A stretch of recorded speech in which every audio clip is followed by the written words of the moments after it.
आज का topic breathe से संबंधित है। ब्रीथ के बारे में पूरा जानकारी आज दूंगा।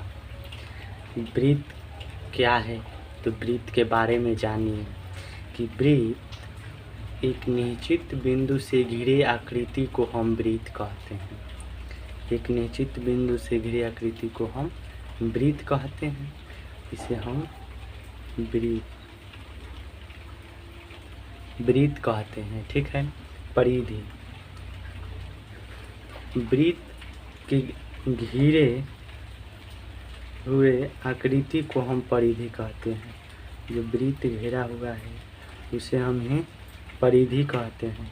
ठीक है। त्रिज्या किसे कहते हैं, तो त्रिज्या केंद्र से परिधि तक की दूरी को त्रिज्या कहते हैं। इसे हम त्रिज्या कहते हैं। केंद्र से परिधि तक की दूरी को हम त्रिज्या कहते हैं। व्यास किसे कहते हैं, तो व्यास हम वृत्त के सबसे बड़े जीवा को व्यास कहते हैं, जो केंद्र से होकर जाती है। देखिए कहाँ से कहाँ तक व्यास होता है, तो यहाँ से लेकर यहाँ तक आपको व्यास है।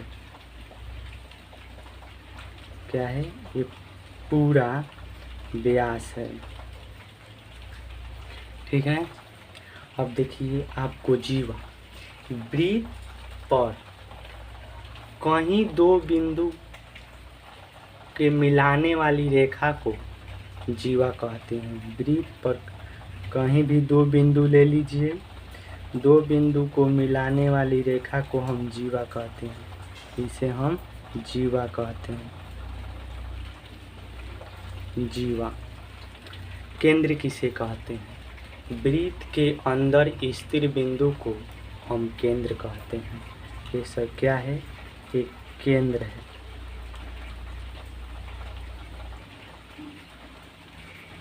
क्या है, केंद्र है। ठीक है।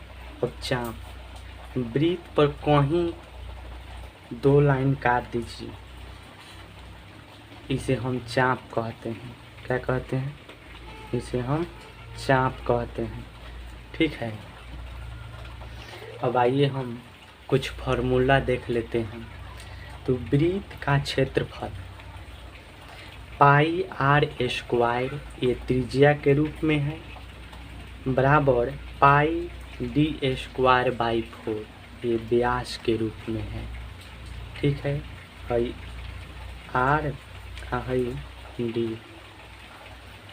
आइए वृत्त के परिमिति या परिमाप,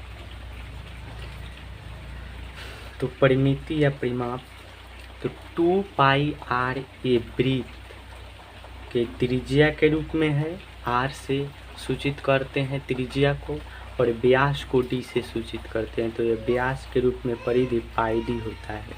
ठीक है।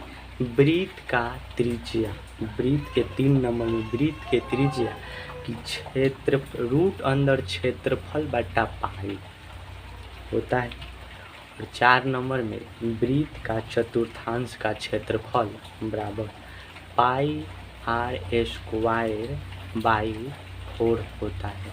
अगर आप लोग को वीडियो समझ में नहीं आया होगा तो वीडियो कमेंट कीजिएगा और लाइक सब्सक्राइब करना ना